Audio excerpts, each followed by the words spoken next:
하나님 나라의 재정 원칙 4강, 하나님 나라의 물질을 풀어내는 자. 모든 재정은 누구에게 속해 있냐? 성경은 하나님께 속해 있다라고 말씀하고 있습니다. 그래서 우리가 아무리 많은 재정을 가지고 있더라도 여러분들이 입고 있는 그 옷의 원재료는 자연에서 온 것이죠. 그렇기 때문에 그 자연을 만드신 분이 하나님이시다. 우리는 그래서 하나님의 청지기로서 나에게 맡겨주신 것을 잘 보존하면서 살아가야 합니다. 원래 주인은 누구의 것입니까? 하나님의 것입니다. 근데 우리가 오해하고 착각하는 것이 있습니다. 내가 돈을 많이 벌어가지고 내가 땀을 흘려서 번 돈이기 때문에 이 옷은 내 거야 라고 착각하고 있다는 것이죠. 근데 이 옷을 주신 분이 하나님이시고 이 옷의 원래 주인은 하나님이십니다. 왜냐? 여러분들 아무리 많은 돈을 가지고 있더라도 하나님께서 자연 만물을 주관하시지 않는다라고 하면은 그 돈이 무슨 소용이 있겠습니까? 그리고 여러분들이 공짜로 마시고 있는 이 공기, 돈 있다라고 해가지고 이 공기를 살 수는 있겠죠. 하지만 제한되어지겠죠. 그래서 하나님께서 우리에게 주신 모든 것들을 우리는 청지기로서, 청지기는 관리자를 뜻한다. 관리자로서 우리가 그것을 관리를 하는 것입니다. 왜 이러한 삶이 중요하냐? 마지막 때가 되어지고 있습니다. 마지막 때 어떠한 일들이 일어나냐면 매매를 할 수 없는 구조가 일어나게 되어집니다. 세상에서 돈 많은 사람들은 지금 세계 인류 평화를 위해서 자신의 모든 돈을 세상의 인류 평화를 위해서 사용하겠다라고 이야기를 하고 있습니다. 그리고 어떤 이는 먼 우주의 어느 변에 지구와 동일한 곳으로 만들어서 많은 이들이 그곳에서 살 수 있게끔 새로운 지구를 발견하고 개발하겠다. 지금은 너무나도 아름답게 얘기를 하겠지만은 그 우주의 어느 별은 아무나 들어갈 수 있는 것이 아니겠죠. 돈이 많은 사람들, 엘리트들, 머리가 좋은 사람들, 소수의 사람들만 들어갈 수 있겠죠. 그런데 왜 사람들이 그 자신의 모든 전 재산을 다 팔면서 인류 평화라는 명제 앞에 자신의 돈을 왜 다 드리려고 할까요? 그 중심 안에는 명분이 필요하겠죠. 우주를 개발할 수 있는 명분. 지구가 더 이상 회복되어지기 어렵습니다. 그래서 자신의 때나 혹은 그 자식의 때에 어려움을 당할 수 있으니 지금부터 준비해야 된다고 돈 많은 사람들은 생각하고 있습니다. 그리고 이 땅에 남아있는 사람들은 어쩔 수 없이 피폐한 삶을 살 수밖에 없겠지요. 그러나 하나님은 하나님의 재정을 가진 자를 통하여서 하나님의 나라를 세우길 원하신다. 그러니까 재정도 하나님의 물질을 소유한 자들이 있고 사단의 물질을 소유한 자들이 있다라는 것입니다. 그래서 우리는 누구 편에 설 것인가? 하나님 편에 서야 합니다. 그런데 말로만 나는 하나님의 편입니다 라고 해가지고 하나님이 우리를 그래 너는 내 편이다 라고 얘기하시지 않습니다. 왜냐? 자 보세요. 돈의 주인은 하나님이시죠. 그만 하나님을 위해서 하나님께 물어봐야 될 거 아니겠습니까? 하나님 이 돈을 어떻게 사용하면 좋을까요? 그런데 여러분들 돈 어떻게 쓰고 계십니까? 내가 번 돈을 내가 원하는 대로 쓰고 있다라고 하면은 아무리 내가 믿음으로 나는 하나님의 편이에요 라고 얘기를 하더라도 그것은 사단의 편인 것이죠. 왜냐? 두 주인을 함께 섬길 수 없다라고 얘기하고 있습니다. 아무리 목회자라고 하더라도, 아무리 내가 신앙생활을 잘하고 있다고 하더라도 물질 쓰는 것을 통하여서 진짜 주인이 누구인지를 알 수가 있게 되어진다. 어떤 사람은 간혹가다 이런 얘기를 합니다. 예수와를 통해서 나에게 자유를 주지 않았습니까? 그 자유를 내가 원하는 대로 쓰면 되는 거 아니겠습니까? 아니에요. 그것은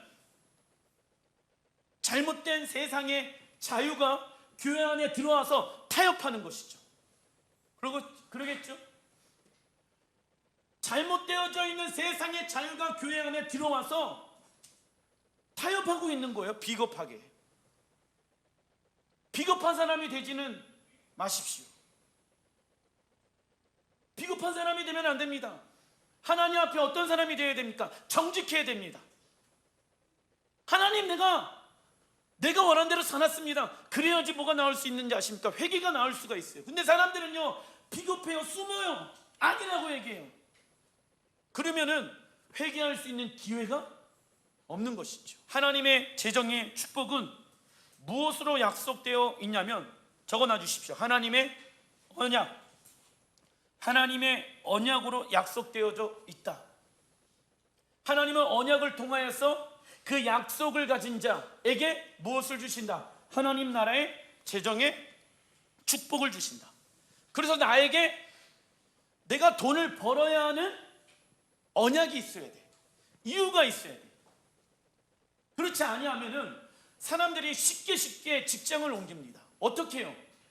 예를 들어서 지금 직장 다니는 것보다 50만 원, 100만 원 다른 곳에서 준대. 옮겨요? 안 옮겨요? 그러니까 문제라고. 돈 보고 움직이면은 돼요? 아니면 부르심에 의해서 움직이면 됩니까? 생각해 보십시오.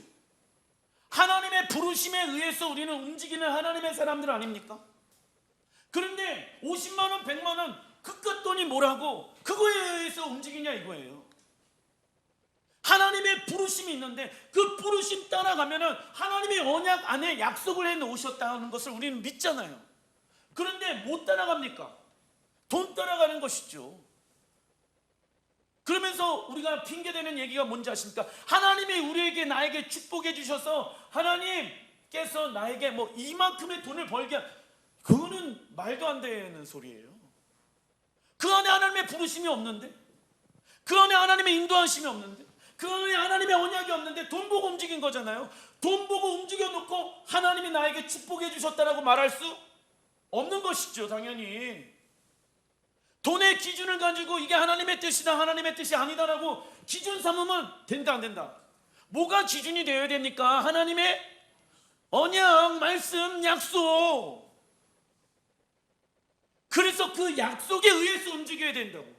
돈 따라 이사하고 돈 따라 직장 다니고 돈 따라 움직이는 것이 아니라 하나님이 나에게 주신 그 약속의 말씀을 성취하여 주십시오. 그러면 뭐 해야 될까요? 인내해야 되겠죠. 누가 인내할 수 있을까요? 주님과 인격적인 관계가 되어져 있는 사람들은 인내가 돼요. 충성이 돼. 누가 하나님의 말씀에 충성할 수 있다.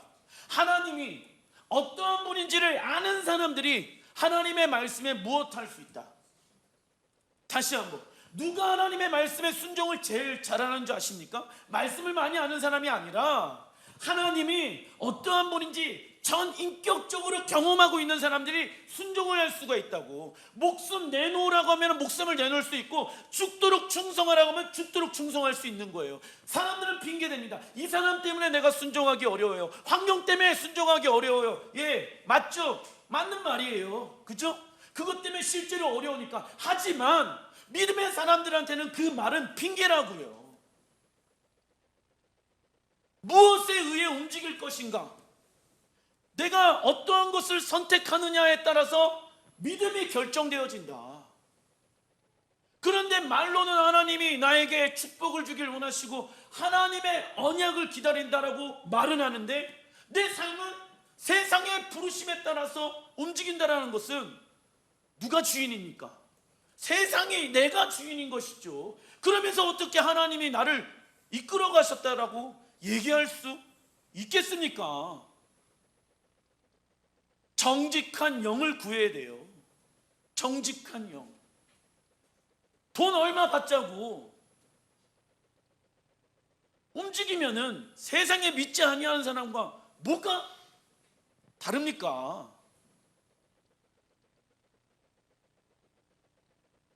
우리는 성경의 방법으로 재정을 벌고 재정을 쓰는 방법을 배워야 합니다. 기존에 잘못되어져 있는 생각들, 유교사상, 황금 보기를 돌같이 하라. 그러면서 뭐는 갖고 싶어? 황금은 갖고 싶어. 돈 밝히면은 못 쓴다. 그러면서 뭘 밝혀? 돈 밝혀. 사촌이 땅을 사면 배가 아파. 이런 생각을 하고 있으면서 돈에 대해서 얘기를 하면은 우리나라 사람들의 특징이 뭔지 아십니까? 아, 목사님 뭐 돈을 욕심내면 안 돼요. 물론 돈을 사랑해서는 안 됩니다. 돈을 사랑하면 돈에 의해서 움직여요. 하지만 하나님은 우리에게 돈을 주시길 원하십니다. 축복을 주시길 원하십니다. 그러면 여기에서 그 주신 돈과 축복을 나는 무엇에 쓸 것인가에 우리의 손에 달려져 있다는 것이죠. 하나님이 축복해 주시고 하나님이 나에게 은혜를 주셨어. 그 많이 번 그 돈을 세상은 이제 요즘 이런 얘기를 합니다. 사회에 환원해야 된다. 맞아요. 맞는 얘기예요. 그러나 우리는 하나님의 나라를 위해서 환원해야 됩니다. 그러겠죠. 왜냐하면 이 모든 것들이 값없이 우리에게 주어진 거잖아. 공기도 그렇고 자연도 그렇고. 아무리 내가 아프리카에서 열심히 농사한다고 한들 열매를 맺을 수 있습니까? 없습니까? 많은 돈을 가지고 있더라도 아프리카에서는 열매를 맺을 수가 없어요. 왜? 환경이 어렵기 때문에. 동일하다니까요. 우리가 아무리 땀을 흘리고 노력하더라도 열매를 맺게 하시는 분은 누구이십니까? 재물을 주신 하나님께 충성하는 방법이 있죠. 1번 읽어보겠습니다. 시작. 재물의 노예가 되지 않고 재물을 노예로 다루는, 적어놔 주십시오. 믿음으로 사는 삶. 첫 번째는 재물의 노예가 되면 안 된다. 통장 잔고 보고 내 마음의 안정감을 두면은 된다 안 된다. 아, 우리 아파트가 얼마 올라갔지? 우리 집이, 우리 땅이 얼마 올라갔지? 내가 투자한 주식은 얼마 올라갔지에 내 마음의 안정감을 가져서는 안 된다. 재물을 노예로 다루는 믿음으로 사는 삶을 살아가야 합니다. 두 번째, 시작. 재물을 보물처럼 소유하지 않고 재물을 관리하는 청지기의 삶, 청지기의 삶을 살아가야 합니다. 내 거다, 하나님의 거다. 하나님의 것이다. 나는 관리자이다. 3번, 재물을 다루면서도 적어놔 주십시오. 단순한 삶, 단순한 삶을 추구해야 합니다. 삶의 구조가 복잡한 사람들은요, 그만큼 힘이 들 수밖에 없습니다. 아시겠죠? 복잡한 어떠한 삶의 구조가 되어져서는 안 돼요. 왜? 즉각적으로 하나님이 우리에게 말씀하셨을 때 움직이는 것이 제한되어져 있어요. 뭐 때문에 움직이지 못하고요? 뭐 때문에 움직이지 못하고요? 뭐 때문에 움직이지 못해요? 예를 들어서 내가 돈을 어디에다가 투자를 했어. 근데 복잡하게 막 여기저기에서 다 빌려가지고 막 다 투자를 했어. 근데 주님이 야, 여기에서 여기로 옮겨라라고 말씀하시는데 옮길 수 있어요? 없어요? 손해를 보지. 아까워요? 안 아까워요? 아깝죠. 그러니까 즉각적으로 순종할 수가 없죠. 욕심내면 안 돼요. 투자도 욕심을 내서 하면 안 돼. 다음 주에 설교할 것이 빚인데 빚 내면서 투자하는 것은 하나님이 원하시지 아니하는 방법입니다. 물론 지금 너무나도 가격이 뭐 아파트나 집이나 너무 많이 올라갔어요. 빚을 지지 않으면 살 수가 없는 상황 가운데 있습니다. 그러나 빚이 전부가 돼서는 안 된다고. 그것은 교만한 거예요. 내가 그 안에서 살 수 없는 구조인데 나는 그 안에서 살고 싶으니까 많은 빚을 지는 거예요. 그건 뭐다? 교만한 거다. 교만한 거. 이러한 삶은 자동으로 이루어지지 않습니다. 결심으로만 되는 것도 아니다. 그렇다고 특별한 사람에게만 해당되는 것이 아니라 이는 재물의 노예가 되지 않고 재물을 노예로 다스리는 삶, 즉 적어놔 주십시오. 믿음으로 사는 삶을 무엇해야 됩니까? 훈련할 때 이루어집니다. 갑자기 어느 날에 이렇게 믿음으로 살아가고 청지기의 삶을 살아가고 단순한 삶을 살아가는 것이 아니라 그것이 훈련되어질 때 가능한 것입니다. 우리 자녀들에게는 소망이 있습니다. 이 세 가지를 자녀들에게 알려줘야 된다. 그래야지 자녀들이 어렸을 때부터 믿음으로 살아가고 청지기의 삶을 살아가고 단순한 삶을 살아가는 것을 부모를 통해서 배울 수가 있는 것이죠. 그러면 우리 자녀들에게 무엇을 하나님이 주십니까? 재물의 복을 주신다. 근데 자녀들이, 부모들이 너무 복잡하게 살아가. 믿음으로 살아가는 모습도 없어. 청지기로서 살아가는 모습도 없다라고 하면 자녀들이 배울 수 있는 게 뭐밖에 없을까요? 엄마 아빠가 잘못된 방법으로 살아가는 모습을 배울 수밖에 없겠죠. 그러니까 자연스럽게 교회는 다니는데 뭘 못 받아요? 하나님의 축복을 못 받죠.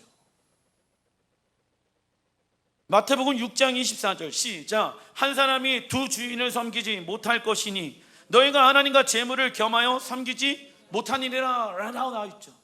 하나님께서 유일하게 라이벌 관계로 만들어 놓은 게 재물이에요. 영어 성경에도 보게 되어지면은 money를 M을 그냥 일반적인 돈, 재정을 얘기하게 되어졌을 때 소문자를 쓰는데 만몬이라는 단어를 사용하게 되어졌을 때는 대문자로 M으로 쓴다. 그래서 money, 영어라는 그 money라는 돈은 어디에서 나왔냐면 사실은 헬라어의 만몬이라는 돈에서 나왔어요. 만몬, money 비슷하죠? 그래서 하나님이 그러시는 거예요. 네가 진짜 나를 믿냐?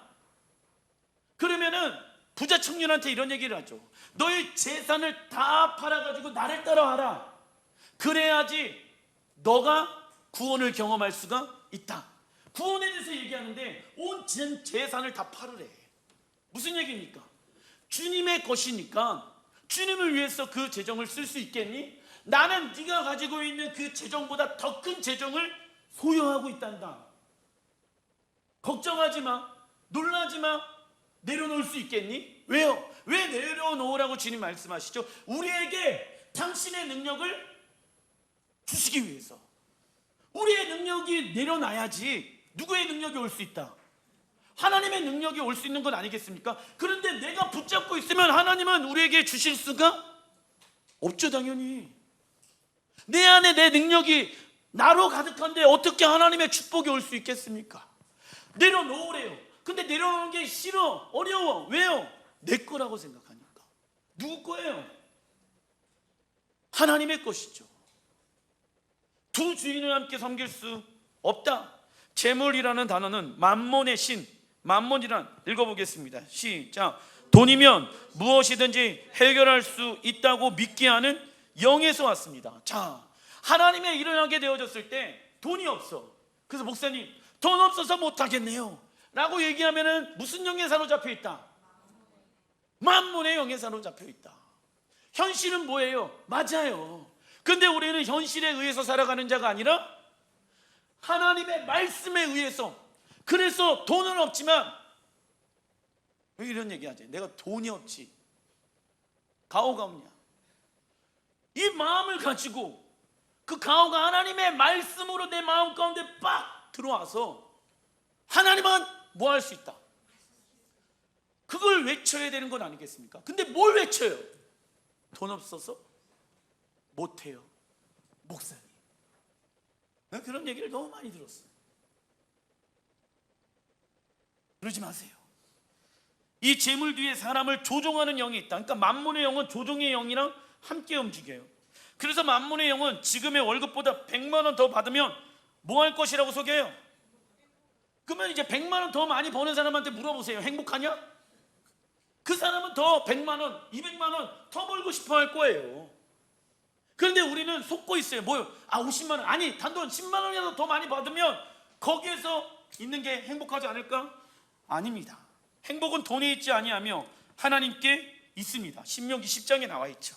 그래서 우리는 돈을 따라 움직이는 자가 아니라, 적어놔 주십시오. 하나님의 부르심에 따라서 살아가는 자이다. 우리가 누구에게 순종할 것인가에 따라 우리가 섬길 주인을 선택하는 것입니다. 우리가 만몬의 말을 따라 행동한다면 만몬이 우리의 주인이 되는 것이며, 그러나 우리가 하나님의 말씀을 따라 행동한다면 하나님이 우리의 삶에 무엇이 됩니까? 주인이 되는 것입니다. 즉 재정훈련을 통하여, 적어놔 주십시오. 주인 바꾸는 훈련. 그런데 이것을 하고 싶지 않는다 라고 하면은 그 사람은 여전히 하나님을 섬기는 것이 아니라 나와 만몬과 세상의 영을 섬기는 거예요. 제가 얘기하는 게 아니라 목사든 목사 할아버지가 됐든 교회에 아주 오랫동안 다녔든 돈을 어떻게 쓰느냐에 따라서 누구를 섬기는가가 결정되어진다. 그걸 누가 정해놓으셨어요? 하나님이 정해놓으셨잖아요. 여러분 생각해 보세요. 나는 누구를 섬기고 있는가? 주인 바꾸는 훈련을 해야 합니다. 주인 바꿀 때 하나님은 우리에게 축복 주시죠. 그러나 사단은 우리에게 축복이 아닌 저주를 줍니다. 평안하지 못하는 세상의 것을 주시죠. 계시록 7장 17절 시작. 누구든지 이 표를 가진 자 외에는 매매를 못하게 하니 이 표는 곧 짐승의 이름이나 그 이름의 수라. 적그리스도의 정부가 나타나면 예수야를 믿는다는 이유 하나로 매매를 하지 못합니다. 먹고 사는데 가치와 목적을 두는 사람이라면 당연히 적그리스도의 표를 받게 됩니다. 우리는 이때를 위하여 하나님 나라의 재정의 원칙대로 살아가는 무슨 삶? 믿음의 삶을 지금부터 훈련해야 합니다. 적그리스도가 666의 표를 받아라라고 하게 되어졌을 때 막 총 들고 우리를 협박하는 줄 아십니까? 아니에요. 너무나도 이 666의 표는 인간적으로 보게 되어졌을 때 너무 좋은 거일 거예요. 그것만 가지고 있으면요 건강이 오고요, 그것만 가지고 있으면요 돈이 있고요, 그것만 가지고 있으면 매매할 수 있으니까 돈이 들어올 수 있겠죠. 그것만 가지고 있으면요 안전해요. 그런데 믿음으로 살지 아니하는, 예를 들어서 아들들이 엄마한테 그런 거예요. 엄마 때문에 내가 그 표를 받지 못하고 있지 않냐. 사람들은 너무 쉽게 얘기합니다. 목사님 그때 가면은 다 호적에서 파 버리고 이혼하면 돼요. 주님은 그렇게 살라고 말씀하고 계십니까? 그러면 안 되지요. 그런데 부모가 그 준비가 안 돼 있다라고 하면은, 분별할 수 있는 눈을 가지고 있지 않는다라고 하면은 너무 자연스럽게 그 표를 받을 수도 있다라는 것입니다. 우리는 이때를 위하여 하나님 나라의 재정 원칙대로 살아가는 믿음의 삶을 훈련해야 합니다. 재정 훈련은 시간이 요구되어지며 수많은 실수와 실패가 따라옵니다. 그러나 무엇할 때까지, 성공할 때까지 반복적인 연습을 통하여 훈련해야 합니다. 이게 성화의 삶이에요. 지금 내가 복 받아라, 하나님의 축복을 받아라 라고 얘기하는 게 아니라 재정과 마지막 때에 나타날 하나님의 나라와의 연관성에 대해서 말씀하고 있잖아요. 그죠? 왜냐? 돈은 우리의 삶 가운데 뗄 수 없는 관계이니까. 돈 없이 살 수 있는 사람이 있습니까? 없지요. 그러니까 그 돈을 청지기로서 내가 관리를 할 것인가, 믿음으로 살아갈 것인가, 단순한 삶을 살아갈 것인가를 선택해야 된다고.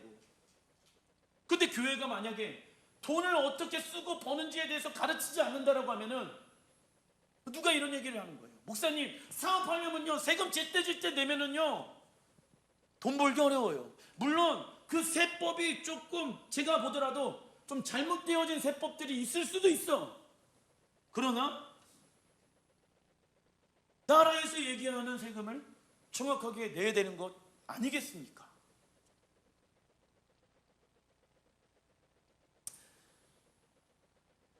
단락이 2번 열왕기하 4장 1절부터 2절 시작.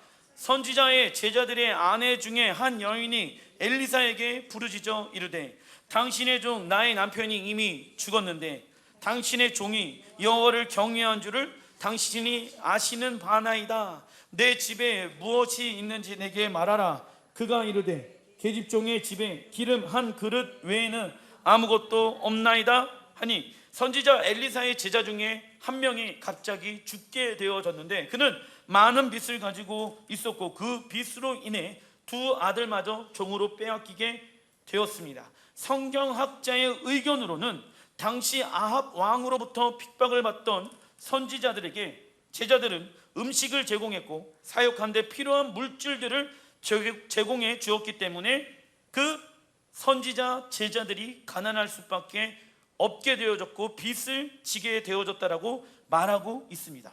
어쩌면 엘리사의 제자는 무엇을 구하면서 살았을까요? 하나님의 나라와 의를 먼저 구하면서 산 것입니다. 그리고 과부는 남을 원망하지 않고 남편의 선택에 후회하지 않았습니다. 이처럼 우리가 하나님을 위해 살다가 어려움을 만났을 때 기억해야 하는 것은 하나님의 성품입니다. 즉 순종을 잘한 사람은 누구입니까? 하나님이 어떠하신 분인지 아는 사람입니다. 하나님이 어떠한 분인지 아는 사람은 어려움이 오더라도 순종할 수 있습니다. 반대로 하나님이 어떠한 분인지 모르는 사람들은 순종할 수 없습니다. 왜? 그분을 신뢰하지 못하니까. 그리고 선지자 엘리사는 과부의 집에 무엇이 있는지 물어보고 과부는 기름 한 그릇이 있다라고 말합니다. 열왕기하 4장 4절 시작. 너는 내 두 아들과 함께 들어가서 문을 닫고 그 모든 그릇을 기름에 부어서 차는 대로 옮겨 놓으라 하니라. 여인이 물러가서 그의 두 아들들과 함께 문을 닫은 후에 그들은 그릇을 그에게로 가져오고 그는 부었더니 그릇에 다 찬지라. 엘리사는 모든 이웃에게 많은 그릇을 빌리고 모든 그릇에 과부의 전 재산인 기름을 부으라고 말하고 있습니다. 하지만 과부에게는 지금 두 아들과 생사가 걸린 상황입니다. 화가 날 수 있겠죠. 두 아들이 걸려있고 생사가 걸려있는데 갑자기 엘리사가 이런 얘기를 하는 거예요. 야, 집에 뭐 있니? 라고 했을 때 기름 한 그릇 외에는 없습니다.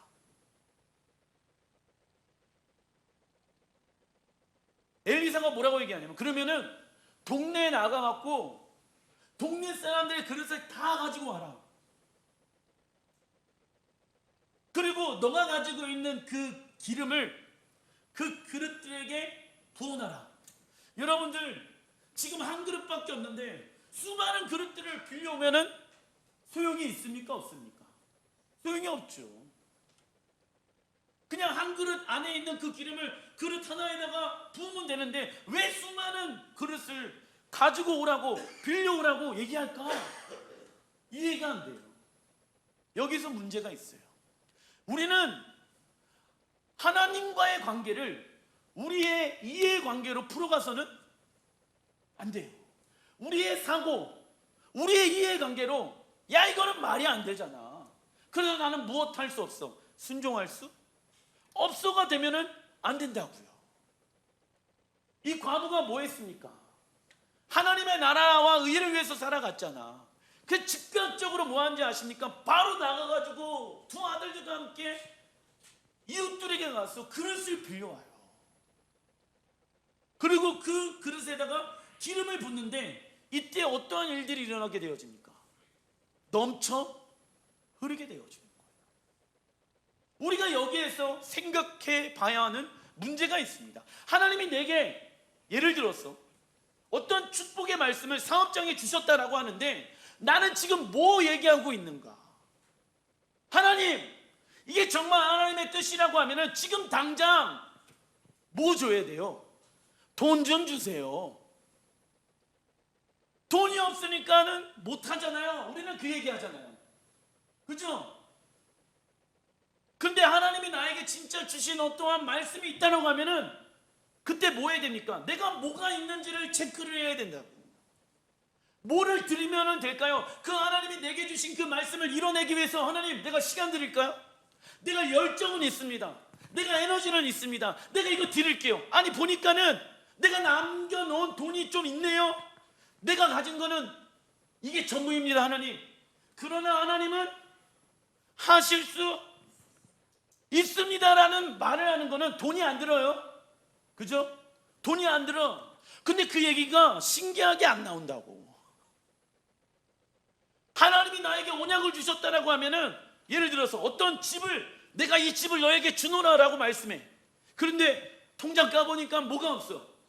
돈이 없어. 에이 하나님 뻥쟁이 거짓말쟁이 이러면 되는 게 아니라고. 내가 가지고 있는 것이 얼마가 있는지를 하나님께 먼저 드리는 삶을 살아가야 된다고요. 왜요? 하나님이 돈이 없어서 우리가 가지고 있는 돈을 원하시는 것 같으세요? 아니에요. 하나님은 우리와 함께 무엇하길 원하실까요? 동행하시고 하나님의 역사를 우리의 순종함을 통해서 나타나길 원하신다니까.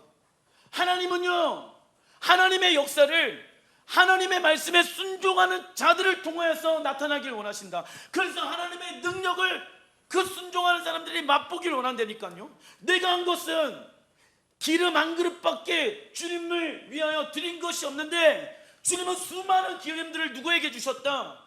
나에게 주셨다. 하나님은 능력 있으시는 분, 하나님은 초자연적인 역사를 이뤄내시는 분 체험했잖아요. 그러니까 순종하는 게 즐거운 거야. 왜? 순종할 때마다 하나님의 역사가 기름 부으심이 나타나니까. 지금 당장 나타나지 않더라도 나중에 시간이 지나다 보면 하나님의 일하심을 맛보아 수가 과부가 화가 날 수도 있겠지만 과부는 선지자 엘리사의 말에 순종하였고 하나님의 초자연적인 역사를 경험하였습니다. 우리는 과부를 통해서 두 가지를 배울 수 있다. 첫째, 하나님은 적어놔 주십시오. 우리가 가지고 있는 것을 통하여 일하십니다. 없다라고 말하면 된다, 안 된다? 안 된다. 할 수 없다라고 말하면 된다, 안 된다? 안 된다. 예를 들면 하나님께서 사업장에 대한 비전을 주셨습니다. 그런데 지금 아무것도 없는 상황입니다. 이때 우리는 무엇을 말할 것인가를 선택해야 합니다. 나는 돈도 없고 도와줄 수 있는 부모도 없고 건강도 없고 많은 것은 못밖에 없어요. 나이밖에 없습니다. 를 말할 것인가 아니면 내가 가지고 있는 것부터 말할 것인가를 선택해야 합니다. 어떤 이는 자신이 가지고 있는 것이 작다고 생각하기 때문에 먼저 불가능하다, 어렵다라고 습관적으로 말합니다. 그러나 하나님은 불가능하고 어렵다고 생각하는 것부터 무엇하길 원하신다? 내려놓길 원하신다. 도전하고 싶지 않은 거예요. 하나님의 말씀에 의해서 그분의 이끌림을 받고 싶지 않은 거예요. 순종을 안 하는데 어떻게 하나님의 역사를 경험할 수 있겠습니까? 그러면 두렵더라도 한 발자국 떼야지. 그러면 누가 일하세요? 주님이 일하시는데. 근데 왜 우리의 한 발자국을 원하실까요? 동행하길 원하고, 야 네가 순종하니까는 나의 능력들이 이 땅 가운데 풀어지고 있구나라는 것을 경험하길 원한다고. 그래서 더 큰 하나님의 부르심과 말씀에 순종하여서 살아가게 되어졌을 때 그 사람은요 그게 겁나지가 않는 거예요. 뭐가 있습니까? 기대감이 있다고, 소망감이 있다고. 그걸 경험하는 여러분들 되시길 주님의 이름으로 축원드립니다. 둘째, 하나님을 믿는 것을 적어놔 주십시오. 우리의 이해 관계로 풀어가면 안 된다. 이성적 판단과 사고로 풀어가면 안 된다. 우리의 이성은 우리가 경험하고 알고 있는 지식으로 무엇되어져 있습니까? 제한되어져 있어요. 내 생각, 내 경험, 내 판단, 우물 안에 개구리가 돼서는 안 되지요. 스가랴 14장 21절 시작. 그날에는 만군의 여호와의 전에 가나안 사람 장사꾼이 다시 있지 아니하리라. 장사꾼의 특징 시작. 내게 이익이 되면 움직이고 내게 이익이 되지 않으면 움직이지. 장사꾼으로 하나님을 섬기면 안 된다. 나에게 이익이 되면 하나님을 섬기고 나에게 이익이 되지 않으면 하나님을 섬기지 않는다. 이건 장사꾼의 심리인 거예요. 여러분들 하나님 왜 섬기십니까? 구원을 주시니까 구원만 받으면 땡이지. 그건 장사꾼이에요. 구원이 소중한 것을 알고 있기 때문에, 영원한 생명이라는 것을 알고 있기 때문에 구원 얻었으니까는 나 이제 장사 안 해, 이거 아니야. 하나님과 거래 안 해, 장사 안 하겠다, 이거 아니에요. 그건 장사꾼이지. 여러분들의 신앙은 장사꾼입니까? 아니면 종으로서 살아가고 계십니까? 이 얘기를 하는 거예요 지금. 즉 하나님과의 관계를 우리의 이해관계로 풀어가는 것이 아닌, 적어놔 주십시오, 순종의 관계로 풀어가야 합니다. 순종의 관계. 마가복음 6장 34절 시작. 예수께서 나와서 큰 무리를 보시고 그 목자 없는 양 같음으로 인하여 불쌍히 여기사 이에 여러 가지로 가르치시더라. 예수와는 목자 없이 영적으로 메말라가는 이스라엘 백성들을 안타까워 하셨습니다. 양에게 목자가 있느냐 없느냐는 뭐가 걸린 문제다? 생사가 걸린 문제입니다. 그래서 참된 목자 대신 예수와는 해가 질 때까지 여러 가지 영혼들에게 필요한 하나님의 말씀을 가르쳐 주었습니다. 이처럼 우리가 영혼들을 위해서 살아가게 될 때 몸은 힘이 들 수 있겠지만 영혼들이 살아나는 것을 보면 기쁜 마음과 뿌듯한 마음, 이게 누구의 마음일까요? 예수와의 마음이겠죠. 하나님 아버지의 마음이겠죠. 이 마음이 들게 되어집니다. 그런데 제자들이 이렇게 말합니다. 마가복음 6장 36절 시작. 무리를 보내어 두루 촌과 마을로 가서 무엇을 사 먹게 하옵소서. 대답하여 이르시되 너희가 먹을 것을 주라 하시니 어찌하되 우리가 가서 200데나리온의 떡을 사다 먹이리까? 예수와는 제자들이 사람들의 먹을 것을 책임지길 원하셨다. 그러나 제자들은 마치 그 사람들은 그 사람들이고 우리는 우리입니다. 그러니 그 사람들의 먹든 굶든 우리와는 상관이 없습니다 라는 식으로 말했습니다. 그리고 모여있는 사람들을 다 먹이기 위해서는 200데나리온, 우리나라 돈으로 약 2천만 원의 돈이 부족하다고 말합니다. 무엇부터 말해요? 계산적으로 말하잖아. 인간적인 사고와 방법으로 말하잖아. 근데 예수와는 뭐라고 얘기냐면 그만하지 말고 제자들아 너희 안에 있는 것부터 먼저 나누어 줘봐. 이 마가복음 6장의 초반절에 보게 되어지면 예수와께서 제자들을 전도 여행을 보내. 그런데 이제 차비랑 경비를 주면서 전도 여행을 보냈는데 그때 무엇을 경험하게 되어집니까? 예수와 이름으로 병도 고치고 하나님의 능력도 나타나는 것을 경험하게 되어졌어. 그래서 하나님은, 예수와는 그 하나님 아버지의 마음을 제자들이 품을 쓰라고 생각한 거예요. 그리고 나서 예수와의 첫 번째 사역이야, 이게 오병이어의 사건이. 그 마음 가지고 왔으니까, 하나님 아버지의 마음을 가지고 왔으니까 제자들의 마음 가운데 이 갈릴리 사람들, 그들을 향한 하나님 아버지의 마음이 있을 거라고 예수와는 믿었겠죠. 그런데 제자들의 반응이 뭐라고 얘기하냐면은 그 많은 사람들 다 먹이려면은 2천만 원 이상이 필요해요. 예수님, 우리가 그들을 어떻게 책임집니까? 내 거가 석자예요. 전도에 갔다 오고 나서 너무 빡시게 갔다 왔는데 나 지금 먹을 것도 별로 없는데 내 것을 나눠주라고요? 그러지 말고 각자 집에서 흩어져 갖고 밥 먹고 나서 몇 시에 또 만나자고 얘기를 하는 게 좋을 것 같습니다. 누구의 입장에서? 내 인간적 입장으로 얘기를 해요. 그게 맞아요, 틀려요? 그게 사실이에요, 맞는 얘기예요. 그러나 예수와는 그 얘기를 듣고 싶어 하지 않았다. 제자들이 가지고 있는 거 하나 주면 하나님은 어떻게 하실까요? 하나님의 능력을 나타내시길 원하셨다고. 아까 과부 있잖아. 같은 맥락인 거예요. 과부가 자신이 가지고 있는 그 나는 왜 어떠한 마음이 드냐면 나는 사실은 그 과부의 입장에 대해서 좀 생각을 해봤어요. 여러분들, 그 과부가 선지자 엘리사와 선지자들을 위하여 자신의 집안에 있는 모든 것들을 다 팔아가지고 그들을 먹이고 살리고 사역비를 감당했잖아. 근데 지금 남은 게 뭐밖에 없어. 기름 그 한 그릇. 근데 엘리사가 집에 뭐 있니? 그러면은 여러분 생각해 보세요. 아, 저 인간이 남은 것까지 갖고 오라고 하네. 아, 나 이런 생각도 들 수 있을 거라고 생각. 근데 이 과부는요, 과감하게 얘기를 해요. 집에 기름 한 그릇 남아 있습니다. 그 당시 기름은 굉장히 중요한 거거든. 기름 한 그릇 남아 있습니다. 이것이라도 원하신다라고 하면 쓰셔도 됩니다. 가지고 와라. 많은 그릇을 빌려와라.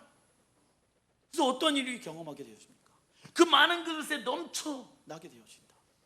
무엇이 필요했다? 과부의 한 그릇에 기름이 필요했다 이거예요. 예수와는 제자들의 헌신을 통하여서 제자들이 가지고 있는 먹을 거, 그 돈을 통하여서 하나님의 초자연적인 역사, 오늘 설교의 제목, 그 하나님의 초자연적인 역사를 풀어내길 원하셨다. 그 하나님의 초자연적인 역사가 풀어나기 위해서는 뭐가 필요하다? 우리들의 헌신이 필요하다. 내가 무엇을 가지고 있는가? 그것을 여호와께 드리게 되어졌을 때 여호와는 무엇하기 시작한다? 일하시기 시작하는 거예요. 근데 제자들이 어떻게 반응합니까? 우리 먹을 것도 없어요. 2천만 원 필요해요, 예수님. 말도 안 되는 얘기예요. 이 얘기를 하는 것이죠. 마가복음 6장 41절 시작. 예수께서 떡 5개와 물고기 2마리를 가지사 하늘을 우러러 축사하시고 떡을 떼어 제자들에게 주어 사람들에게 나눠 주게 하시고 또 물고기 2마리도 모든 사람에게 나누시매. 자, 제자들이 안 나눠 주니까 정말 연약한 작은 어떤 아이가 가지고 있는 보리떡 5개와 물고기 2마리를 통해 예수와는 초자연적인 기적을 일으키십니다. 그거를 누가 경험하길 원하셨을까요? 제자들이죠. 그 아이가 아니라. 여러분들이 생각하고 있는 그 제조, 여러분들이 생각하고 있는 뭐 집, 여러분들이 생각하고 있는 뭐 자동차, 여러분들 거 아닙니다. 하나님이 이거를 필요로 한다라고 하면은 과감하게 내놓을 수 있는 사람이 되어야 해요. 훈련이 안 되면 무엇을 경험하기가 어렵다? 초자연적인 하나님의 역사를 경험할 수가 없다. 예수님께서는 물고기와 떡을 사람들에게 직접 나누어 주신 것이 아니라 부족한 제자들의 손을 통하여 나누어 주게 하셨습니다. 그때 초자연적인 능력이 제자들의 손을 통하여 풀어지게 된 것입니다. 할렐루야. 예수님께서 그런 거예요. 예수님께서 이 오병이의 기적을 어떻게 나타내셨냐면은 보리떡 5개와 물고기 2마리 가지고 나왔죠. 그리고 하늘을 우러러 축사하셨어. 그리고 나서 제자들한테 제자들아 나눠줘라 이렇게 얘기를 하는 거예요. 근데 만약에 이 안에서도 예수님 이거 나눠주면은 먹을 거 없어요. 그런데 순종해서 제자들이 사람들에게 나눠주게 되어졌을 때 무엇을 경험하게 되어집니까? 초자연적인 하나님의 기적을 경험하게 되어졌다. 내 것을 나눠주게 되어졌을 때 하나님은 우리가 먼저 손 내밀기를 원하시고 우리가 먼저 움직여서 영혼들을 안아주기를 원하시고 섬기기를 원하시고 하나님은 우리의 손을 사용하기를 원하십니다. 그러나 우리의 손이 움직이지 않는다라고 하면 우리는 하나님의 무엇을 경험할 수 없습니까? 기적을 경험할 수 없습니다. 단락 3번 누가복음 12장 16절 시작. 또 비유로 그들에게 말하여 이르시되 한 부자가 그 밭에 소출이 풍성하매 심중에 생각하여 이르되 내가 곡식 쌓아둘 곳이 없으니 어찌할까 하고 또 이르되 내가 이렇게 하리라. 내 곡간을 헐고 더 크게 짓고 내 모든 곡식과 물건을 거기에 쌓아두리라. 또 내가 내 영혼에게 이르되 영혼아 여러 해 쓸 물건을 많이 쌓아 두었으니 평안히 쉬고 먹고 마시고 즐거워하자. 어리석은 자야. 그의 밭에 풍년이 되었습니다. 농부는 수확물을 보관할 수 있는 곳이 부족해서 기존 창고를 부숴버리고 새로운 창고를 만들었습니다. 그러나 하나님은 그를 어떠한 자라고 얘기합니까? 어리석은 자. 왜냐? 자, 하나님께서 매년마다 풍년을 주십니다. 그러나 그때마다 새로운 창고를 만드는 것은 어리석은 자의 행동입니다. 그러겠죠? 예를 들어서 올해도 대박 났고, 근데 대박 났는데 새로운 창고 만들었어. 그리고 내년에 대박이 났는데 또 새로운 창고를 또 만들어. 어리석어요? 지혜로워요? 어리석지. 근데 우리가 그러고 있다고. 무슨 얘기냐? 돈 많이 벌어가지고 지금 살고 있는 집도 크고 좋은데 어떻게 해요? 더 큰 집 누구 주려고? 내 자식들 주려고. 그러지 마시라. 자식은 누가 책임져 주신다. 그런데 왜 꼭 부모가 자식을 책임지려고 하냐고. 그러니까는 하나님의 주신 그 축복을 우리를 통해서 흘려내보내기를 하나님은 원하시는데 우리는 무엇하기 바빠요? 새 집, 새 차, 좋은 거 사기 바빠. 물론 하나님은 우리의 기존의 창고에 주신 그 은혜 있잖아요. 그것을 우리가 잘 감당하여서 우리가 그것을 누리기도 원하시고 좋은 집 좋은 차 사기도 원하셔. 하지만 그 외 나머지 것들은 왜 하나님이 우리에게 풍년을 주셨을까? 생각해 봐야 한다고. 부자가 새로운 창고를 만드는 이유는 무엇 때문에 그렇습니까? 적어놔 주십시오. 두려운 미래. 만문의 영은 미래에 대한 두려움. 이게 뭔지 아십니까? 두려움은 불신앙의 열매예요. 적어놔 주십시오. 두려운 마음이 생긴다. 물론 우리가 살다 보면 저도 갑자기 두려운 마음이 확 올 때가 있다. 그때 어떻게 됩니까? 여기까지 인도하신 분이 하나님이시고 앞으로도 인도하실 분이 하나님이십니다. 근데 두려움의 마음 가운데 자꾸만 돈을 모으기 시작한다. 그것은 불신앙의 열매인 거예요. 제가 저축하지 말아라, 보험 들지 말아라, 그 얘기가 하는 게 아니에요. 빚을 얻어서 투자하고 이런 것은요 성경적인 방법이 아니다. 빚이 있으면은 빚을 갚는데 먼저 최우선순위로 돈을 써야 될 거 아니겠습니까? 근데 어떤 사람은 사업장을 늘리고 또 어떤 사람은 집부터 늘려. 무엇을 갚을 생각을 안 해요. 빚을 갚을 생각을 안 해. 왜? 내가 그거에 대한 합당한 이자를 내니까. 근데 그 돈 내 돈이에요? 남의 돈이에요? 결국 이 두려움으로 인해 모자라고 부족한 것에 대한 두려움에 사로잡히게 되어집니다. 그리고 여러 해 쓸 물건을 많이 쌓아 두었기 때문에 그만 일하고 쉬고 먹고 마시고 즐거워하자고 말합니다. 우리는 종종 사람들에게 야 뭐하러 일하냐, 이제 뭐 하세요? 지금 가지고 있는 돈 가지고 쉬면서 여행 다니면서 편하게 살면 되지 라고 말하며 부러워하기도 합니다. 그러나 하나님은 이렇게 말합니다. 여러분들 그런 사람 부러워하면 안 돼요. 못하러 일해.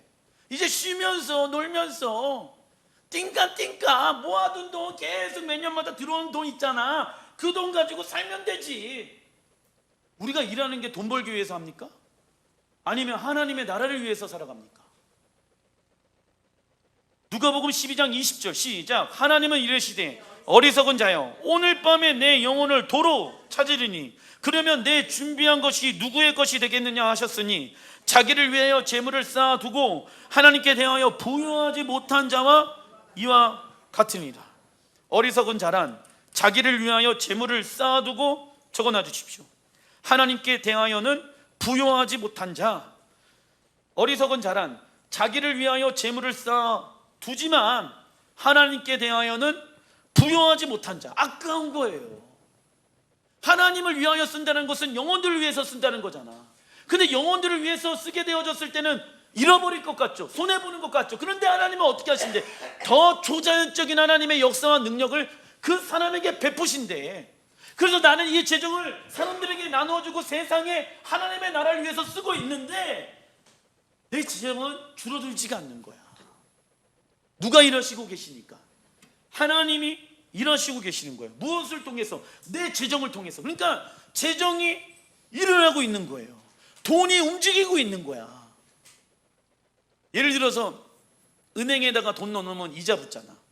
그게 돈이 일을 하게끔 만드는 거거든. 투자도 마찬가지예요. 내 돈을 땅이나 뭐에다가 투자하면은 그 들어간 돈이 일을 하니까는 거기에 대한 수입을 발생하잖아요. 그죠? 그건 이제 세상에서 하는 거고, 하나님은 우리의 순종을 통해서 이 순종의 재정을 일하게끔 하신다. 그러면 하나님은 우리에게 무엇을 주신대? 30배, 60배, 100배의 은혜를 주신다. 그리고 오늘 밤 부자가 죽으면 큰 창고는 누구의 것이 되겠습니까? 사람들은 그 자식의 것이 되지 않겠냐고 말합니다. 그러나 성경은 그렇게 말씀하지 않습니다.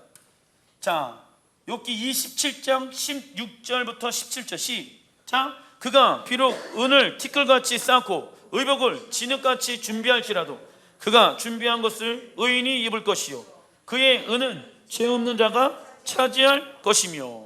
나와 있죠. 그가 준비한 의복, 그가 준비한 금, 은, 보화, 죄 없는 자, 의인이 차지하게 되어집니다.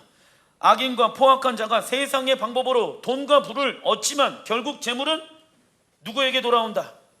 의인에게 옮겨집니다. 이처럼 하나님께서 풍년을 주시는 이유가 있는데요. 신명기 8장 18절 시작. 내 하나님 여호와를 기억하라. 그가 내게 재물을 얻을 능력을 주셨음이니라. 이걸 기억해야 된다고. 내가 땀 흘리고 수고하고 애써가지고 돈 번다라고 생각하는 것은 만몬의 영에 사로잡혀 있는 거예요. 여호와를 기억하라. 내가 이 돈을 너에게 준 목적이 있단다. 내가 이 사업장을 너에게 준 목적이 있단다. 그 하나님 여호와의 말씀을 기억하라. 내게 재물을 얻은 능력을 준 분은 누구이다? 잊지 말라고. 너가 돈 벌 수 있게끔 직장에서 일하고 사업장에서 일하고 돈을 버는 능력을 주신 분은 너가 아니야. 오해하지 마. 하나님이셔. 만몬의 영은 지금 소유한 모든 것은 전부 내 것이라고 속이며 내가 재물의 주인인 것처럼 속입니다. 그러나 하나님은 우리에게 청지기 관리자로 맡기신 것을 잊지 말아야 합니다. 그렇다고 기존 창고를 부어주신 축복을 누리지 말라는 것이 아닙니다. 하나님은 우리에게 복 주시길 원하시는 분이시며 누리길 원하십니다. 그러나 기존 창고에 넘쳐 흐르는 재물은 하나님께서 말씀하신 것을 기억하며 그 재물을 하나님이 원하는 데 사용해야 합니다. 그런데 모든 재물이 자신의 주머니로 들어간다는 것은 잘못된 것입니다. 누구의 것을 도둑질하는 것이다. 하나님의 것을 도둑질한다 라고 성경은 말씀하고 있죠. 하늘의 부가 자신만을 위해 모아지고 사용되어지니까 하나님은 그 부를 흩으실 수밖에 없는 것이죠. 이처럼 만몬의 영은 우리의 영을 인색하게 만들어 버립니다. 하나님께서 누구에게 무엇을 주라고 해도 순종하지 못하고 아까운 마음이 들게 합니다. 그러나 하나님은 우리가 남들에게 무언가를 나누어 줄 때 더 큰 기쁨을 느끼도록 만들어 주셨습니다. 디모데전서 6장 10절 시작. 돈을 사랑함이 일만 악의 뿌리가 되나니 이것을 탐내는 자들은 미혹을 받아 믿음에서 떠나 많은 근심으로써 자기를 찔렀도다. 돈을 사랑하면은 미혹을 받는다라고 나와 있죠. 이게 무슨 얘기냐면 하나님의 뜻이 아닌 것을 아는데 미혹을 받으니까는 그렇게 살 수밖에 없다고. 내가 이렇게 돈을 벌고 이렇게 돈을 쓰면 안 되는 것을 아는데도 불구하고 미혹의 영에 사로잡혀 있으니까는 그렇게 간다고. 여러분들 남편분들이 혹은 아내들이 잘못된 방법으로 돈을 벌어갖고 와갖고 하나님이 축복해 주셨다라고 하면은 그걸 가지고 기도하셔야 돼요. 그걸 받았으면 안 돼. 그 만몬이 주는 미혹의 산물, 돈을 사랑하게 되어지면 부정직한 방법으로 돈을 벌게 되어집니다. 그것은 뭡니까? 일만의 악이 됩니다. 교회는 마지막 시대 가운데 물질의 선한 청지기를 세워야 합니다. 그러나 마음의 중심이 돈을 사랑해서는 선한 청지기가 될 수 없습니다. 마음에 있는 곳에 물질이 있는 것처럼 하나님을 사랑하는 그곳에 하나님의 물질을 흘려보내야 합니다. 말씀을 마무리 짓겠습니다. 자, 하나님은 우리에게 뭘 주길 원하신다? 복을 주시길 원하시는데, 내 마음의 중심에 물질을 사랑하는 마음이 있으면 하나님은 그걸 악이라고 생각해. 왜? 우리의 마음 가운데 있어야 될 분은 하나님이시거든. 그래서 우리가 왜 선한 청지기로 살고 싶냐면은, 내가 하나님의 형상으로서 하나님의 손이 되어져서 하나님의 살아계심을 내 주변에 있는 사람들에게 나누는 거예요. 나눌 수 있는 게 별로 없다고요? 그러면 하나님은요, 이때 무엇을 얘기하는지 아십니까? 너 가지고 있는 게 뭐가 있니? 그렇게 살면은 마지막 때 주님의 조자연적인 공급을 여러분 표 받으실 거예요. 받지 말아야 될 거 아니에요. 근데 받지 않으면 매매를 할 수가 없잖아. 그러면 그때 하나님은 어떻게 일하실까요? 만나와 메추기라기를 내리신 것처럼 그렇게 조자연적으로 믿는 그리스도인들을 먹을 것을 입을 것을 채우신다니까. 할렐루야. 그걸 경험하기 위해서는 지금부터 뭐 해야 될까요? 청지기로서 믿음으로 살아가는 삶을 훈련해야 되겠죠. 그럼 하나님은 그 사람들을 통해서 하나님의 나라의 불을 풀어내는, 어디에? 이 땅에, 여러분들 가정에, 직장에, 교회에, 열방에, 우리 주변에 있는 불쌍한 영혼들을 위해 그 재정들이 풀어지기 시작합니다. 그렇게 풀어지게 되어졌을 때 없어질 것 같죠. 하지만 하나님은 더 채우십니다. 왜? 그분은 우리를 풍성히 채우시는 좋으신 하나님이시기 때문에. 근데 왜 하나님 앞에 인색한지 아십니까? 하나님이 어떤 분인지 모르니까 인색한 거예요. 다른 이유가 없어. 11조 감사한 거 안 내는 이유가 뭔지 아세요? 하나님 앞에 인색한 거야. 왜? 하나님이 어떤 분인지 모르니까 헌신하기가 어렵겠지. 근데 하나님이 어떤 분인지 아는 사람, 내 모든 먹을 것을 채워주시고 내 모든 입을 것을 공급해 주시는 분이 누구? 하나님. 모든 자연 만물을 창조하신 분이 누구? 하나님이라는 것을 믿는 사람들은 인색할 수가 없죠. 내게 아닌데. 그러겠죠. 결론, 하나님이 어떠한 분인지를 모르는 사람들은 주님을 위하여 살 수가 없습니다. 기도하겠습니다.